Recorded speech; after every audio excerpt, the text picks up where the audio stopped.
This is a picture of Mama, and the day before she was killed. I have videos with her and her babies. She's healthy and well.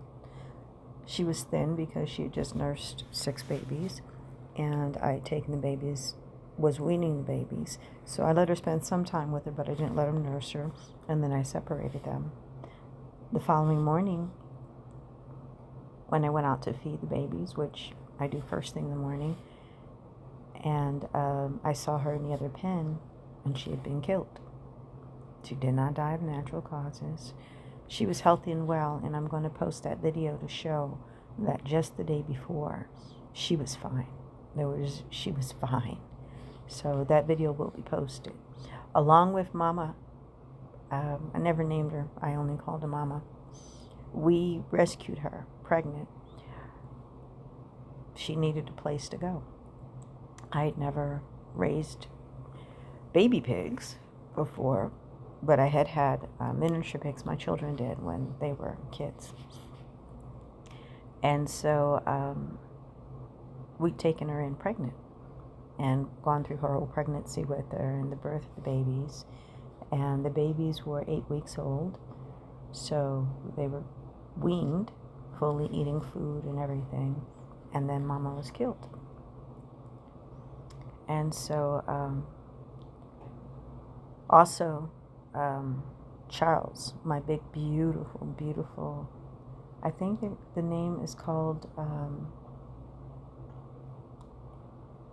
Anacondrial, something like that, rooster.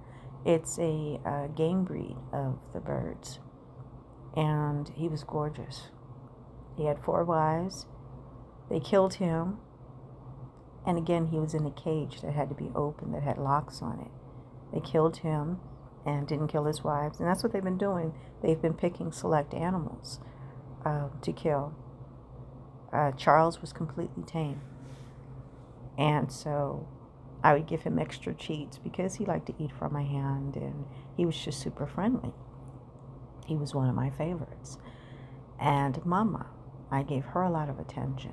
And I've noticed with the killing of the animals, it was always the ones that I gave a lot of attention to or showed favor, or just the ones that I really liked the most were the ones that were targeted to be killed. And so I had to get to where I didn't show any favor or any special attention to any of the animals for fear that if I did, they would be killed.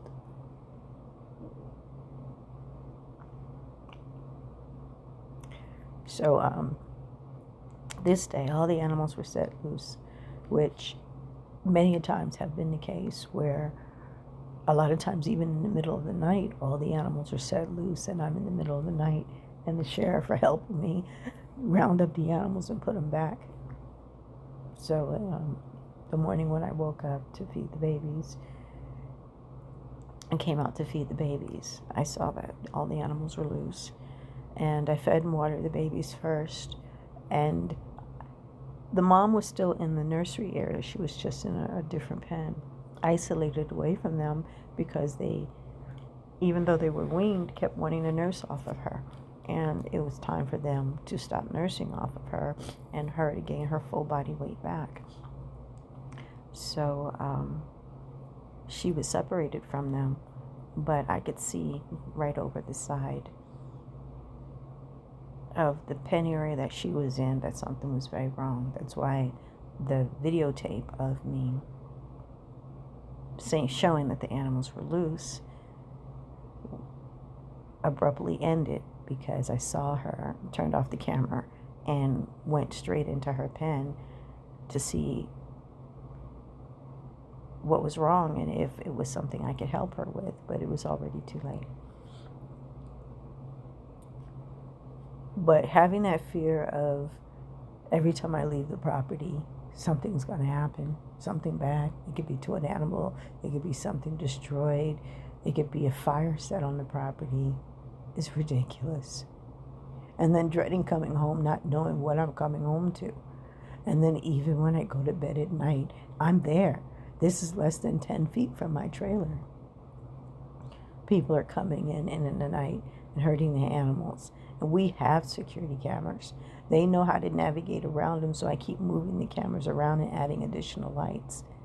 Again, this is military and law enforcement and former military trained people, so they know how to evade the cameras and even use, on some of the cameras, EMP devices, which completely killed the camera, where it will never come back on ever again. And these are expensive cameras, while they commit their crimes, so they can't get recorded. So the situation is serious. It needs to be dealt with. And when people hear me go off because I'm letting out the anger and frustration I'm feeling, this is the reason why. Most of these animals I've raised from babies, newborns, or hatched them myself and nurtured them their whole lives, just to have some evil, sadistic asshole who thinks this is fun and games. They're doing this and playing this mess like it's a freaking game. And laughing about it. I've even had some of the ones that were stalking me and following me look me straight in my face and point at me and laugh. They need to be dealt with heavily. Or shot. And I'm sorry, I don't take that lightly, but I do mean it. This is ridiculous, and this has to be stopped.